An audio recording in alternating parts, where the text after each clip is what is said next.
ইসলামী bank নিয়ে জাতীয় সংসদে জামাত ইসলামী, বিশেষ করে আমিরে জামাত চূড়ান্ত বার্তা দিয়ে দিয়েছেন, কত ধানে কত চাল, এবার খেলা হবে।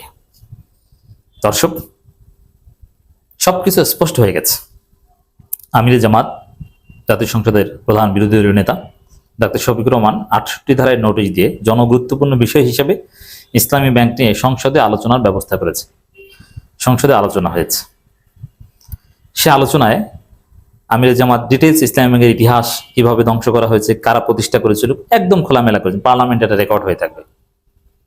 এবং তিনি চূড়ান্ত কথা বলে দিয়েছেন যে ইসলামী ব্যাংক ক্ষতিগ্রস্ত হলে ব্যাংকিং ব্যবস্থা মাটির সাথে মিশে যাবে। এর চাইতে কোনো কঠোর হুঁশিয়ারি আর কথা হতে পারে না।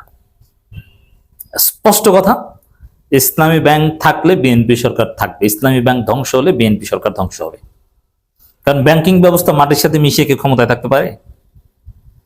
আমির জামাতের কথাটা কিন্তু ছোটখাটো কোনো কথা নয়। ইসলামী ব্যাংক ক্ষতিগ্রস্ত হলে ব্যাংকিং ব্যবস্থা মাটির সাথে মিশে যাবে, এর চাইতে কোনো কঠোর কথা আর হতে পারে না। এবং কোনো তালবাহানা করবেন না। Take it seriously. মাননীয় প্রধানমন্ত্রী এবং অর্থমন্ত্রী কিংবা অন্য কারো প্রতি কোনো আস্থা রাখেননি। এবং ইসলামী ব্যাংকের গতি প্রকৃতি কি হবে, লড়াই সংগ্রাম কি করতে হবে, এগুলো এই সংসদে আলোচনার মাধ্যমে আমির জামাত পুরো জাতির সামনে স্পষ্ট করে দিয়েছে। আমির জামাত তো দেখেন, এখানে সালাউদ্দিন আহমেদ এবং অর্থমন্ত্রী আমির খসরু মাহমুদ চৌধুরী, সালাউদ্দিন আহমেদ ইসলামের দালাল হিসেবে প্রমাণিত হয়েছেন, মিথ্যা তথ্য দিয়েছেন। এবং মজার বিষয়, আমির জামাত যেভাবে চ্যালেঞ্জ করেছেন যে আই টেক অ্যাবসলিউট চ্যালেঞ্জ, যে আমার দল বা আমরা কেউ ইসলামী ব্যাংক থেকে কোনো লোন নিয়ে নির্বাচনের কাজে বা ভোট কিনতে ব্যবহার করিনি। কেউ প্রমাণ করতে পারবে না। পারলে প্রমাণ দেন, প্রমাণ করতে পারলে আপনি তাকে পুরস্কার দেবেন। আমির জামাতের এই চ্যালেঞ্জ গ্রহণ করতে পারেননি বিএনপি কেউ গ্রহণ করতে পারেনি। যার অর্থ হচ্ছে যে আমির খসরু এবং সালাউদ্দিন আহমেদ মিথ্যাচার করেছে। আর মিথ্যাচার প্রমাণ তো আমি দিয়েছি। যেমন 22,000 কোটি টাকা নাকি নির্বাচন উপলক্ষে ব্যয় করেছে এইভাবে ক্ষুদ্র ঋণ দিয়ে। অথচ ইসলামী ব্যাংকের আরডিএস প্রকল্পে 1995 সাল থেকে এখন পর্যন্ত 8,000 কোটি টাকা কম লোন দেওয়া হয়েছে। সেখানে নাকি ভোট কেন্দ্রে 22,000 কোটি টাকা। মানে বাটপারি ধান্দাবাজি করতে একটু স্মার্ট চালাক লাগে। এগুলো তো ইতর শ্রেণীর থার্ড ক্লাস অশিক্ষিত মার্কা বাটপার। ইসলামী ব্যাংকের আরডিএস বা ক্ষুদ্র ঋণ স্কিম, এগুলো কোনো অস্তিত্ব আছে? কেউ দেখেন? এগুলো মানে কোথায়? এগুলো তো মানুষের চোখেই পড়ে না। আর কোনো bank, professional bank, schedule bank, তাদের কাজ মূলত ক্ষুদ্র ঋণ না। এটা একদম ছোট আকার ইসলাম একটা জনকল্যাণমূলক কাজ হিসাবে করে। ব্যাংক, প্রাইভেট ব্যাংক, বড় ব্যাংক, এরা বড় বড় বাণিজ্য করে। এরা ক্ষুদ্র 10,000 টাকা নিয়ে এরা কিসের বাণিজ্য হয়? অতএব এটা একদম ছোট একটা স্কিম আছে জামাতের, যেটা 30 বছর মিলে 8,000 কোটি টাকা হয়নি, সেখানে 22,000 কোটি টাকা বানিয়ে দিয়েছে। কি বাটপারে বাটপার, কি মিথ্যকের মৃত্যু। তো দর্শক, বিএনপি নেতাদের যে মিথ্যাচার, তাদের যে মুখোশ, এবং তারা যে এসালমের হয়ে দালালি করছে এবং এসালমের দখলকে বৈধতা দিয়েছে, এটা সালাউদ্দিনের বক্তব্যে স্পষ্ট হয়েছে। এবং সালাউদ্দিনরা যে হুমকি ধামকি দিয়েছে, যে ভুলভাল ব্যাখ্যা দিয়ে, এখানে আমি দীর্ঘ আলোচনাগুলো দেখাতে পারতাম। ব্যাংক কোম্পানি আইন কিংবা বাংলাদেশ ব্যাংকের যে আইন দেখিয়েছে, কোনো আইনই এখানে প্রযোজ্য না দখলের ক্ষেত্রে। এগুলো সব বাটপারি। এটা শিশির মনিরদের বক্তব্য দিতে দিলে বুঝবেন যে সালাউদ্দিন আহমেদ কতটা ব্যাড স্টুডেন্ট ছিল, কতটা দুর্বল স্টুডেন্ট ছিল। হোয়াটএভার। তো এখানে বিএনপির দুইজনে যে কথা বলেছেন, সালাউদ্দিন আহমেদ এবং আমির খসরু মাহমুদ চৌধুরী, তাদের বক্তব্য স্পষ্ট। তারা ইসলামী ব্যাংক দখল করবেই, এসালমের হাতে দিবেই। এটা তাদের আল্লাহর কিরা। এর মানে পার্লামেন্টে আলোচনা, আমির জামাত জানতেন যে পার্লামেন্টে আলোচনায় বিএনপি এরকম মিথ্যাচার করবে, এই ভুজুং বাজুং হাবিজুবি তথ্য নিয়ে আসবে। এবং পার্লামেন্টে আলোচনা, বাংলাদেশের পার্লামেন্টে যে কোনো কিছু সমস্যার সমাধান হয় না, এটা তো জামাত জানে। তারপরও পুরো জাতিকে বিএনপির মুখোশ খুলে দিয়েছে যে এরা এসালমের দালাল।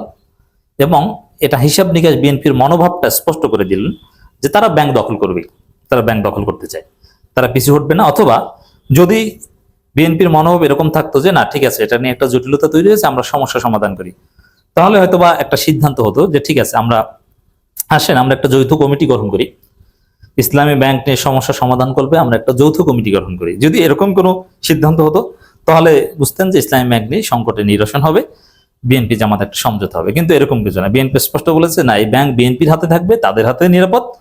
এবং জামাত এই করেছে সেই করেছে, ইসলামী প্রকৃত মালিক অমুক তমুক, মানে একদম ক্লিয়ার যে ব্যাংক দখল করবে। এমনকি জামাত আঙ্গুল চুষবে না। কারণ ইতিহাসের সব সমস্যার সমাধান রাজপথে হয়েছে, কোনো সমস্যার সমাধান পার্লামেন্টে হয়নি। অতএব পার্লামেন্টে বা অন্যান্য প্রসিডিউর ফেল, কোনো যৌথ কমিটি বা কিছুই হয়নি। অতএব এখন খেলা রাজপথে হবে।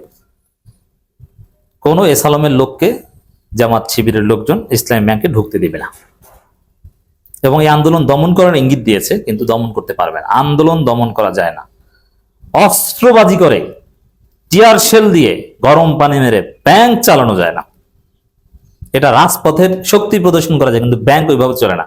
IMF ওয়ার্ল্ড ব্যাংক আপনার হাতে হারিকেন ধরিয়ে দিবে, পুরো ব্যাংক খাত ধসে যাবে। তো দর্শক, এই জায়গায় এখানে অনেকে সমালোচনা করছেন যে জামাতের বক্তব্য দুর্বল হয়েছে। হ্যাঁ, এই কথাটা আমি একটু বলতে চাই। দুর্বল হলো এখানে সমস্যা নাই, কারণ গতি প্রকৃতি ক্লিয়ার, খেলা হবে রাজপথে। এখানে পার্লামেন্টে যেমন জামাতের এমপিরা ভালো বক্তব্য দিতে পারে না, এটা একটা দুর্বলতা, এবং জ্ঞানগত দিক থেকে অত্যন্ত দুর্বল। এটা ধীরে ধীরে, এটা ক্ষমতার কাছাকাছি গেলে বা ক্ষমতায় গেলে এগুলো দূর হবে। ক্ষমতায় না গেলে একটা দল কখনো ওইভাবে মেধাবী বা যোগ্য হতে পারে না, কারণ মেধাবীরা যোগ্য লোকজন সাধারণত ক্ষমতাসীন দলের কাছে আসে, অনুকূল পরিবেশে আসে। খুব কম যোগ্য মেধাবী লোক জামাতে আছে। ভালো অর্থনীতি বোঝা লোকজন বা ইসলামী ব্যাংক নিয়ে ভালো বক্তব্য দিতে পারে এরকম লোকজন নাই আসলে জামাতের এমপিদের মধ্যে। তো এই 68 বিধিতে যে আলোচনা হয়েছে সেখানে ডাক্তার শফিকুর রহমান ভালো বক্তব্য দিয়েছেন, মার্দিয়া মমতাজ ভালো বক্তব্য দিয়েছেন। ডাক্তার তাহের যে বক্তব্য দিয়েছেন, কেউ কেউ বলছেন, এক সাংবাদিক লিখেছেন যে ডাক্তার তাহেরের এখন রাজনীতি থেকে বিদায় নেওয়া উচিত, এবং ডাক্তার তাহেরের কথাবার্তাগুলোর মধ্যে ভারসাম্য নাই। তিনি শারীরিকভাবে অসুস্থ এবং সংগঠনকে সময় দিতে পারছেন না, আনপ্রোডাক্টিভ, মানে এটা কোন অ্যাসেট না, লাইবিলিটিস হয়ে আসছেন। এটা এটা অবশ্যই দুর্বলতা। এখানে বিএনপি যে মিথ্যাচারগুলো করেছে তার স্মার্ট জবাব দেওয়া যেত। যেমন RDS যে মিথ্যাচারটা করেছে যে 22,000 কোটি টাকা, অথচ 22,000 কোটি টাকা সারা জীবন মূল্য লোন দেয় নাই। আরো নানানভাবে বিএনপির মন্ত্রীদের, দুই মন্ত্রীর সালাউদ্দিন এবং আমির খসরু বক্তব্যের জবাব দেওয়া যেত। সালাউদ্দিন আহমেদ নিজে যে এসালামের দালাল এটা বলা যেত, এসালামের গাড়িতে চড়তে, এবং বিএনপি যে সাংগঠনিক ব্যবস্থা নিয়েছে এসালামের সাথে কানেক্টেড থাকার অভিযোগে চট্টগ্রাম দক্ষিণ জেলা বিএনপি নেতাদের বিরুদ্ধে, এগুলো এখানে উপস্থাপন করতে পারত। কিন্তু না, এগুলো জামাতের এমপিরা বলতে পারেনি। এটা দুর্বলতা।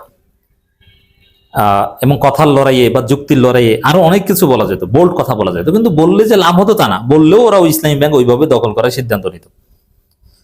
বলতে পারতো। এটা জামাতের দুর্বলতা যে না, মার্দিয়া মমতাজের মতো স্মার্ট হতে হবে, বাকি সবাইকে পড়াশোনা করতে হবে, এবং আরো যোগ্য লোককে, অর্থনীতির জ্ঞান সম্পন্ন, উপস্থিত বুদ্ধি সম্পন্ন লোককে পার্লামেন্টে নেওয়ার চেষ্টা করতে হবে। শিশির মনির অভাব অবশ্যই সবাই, পুরো জাতি ফিল করছে, এটা ওভারকাম করতে হবে।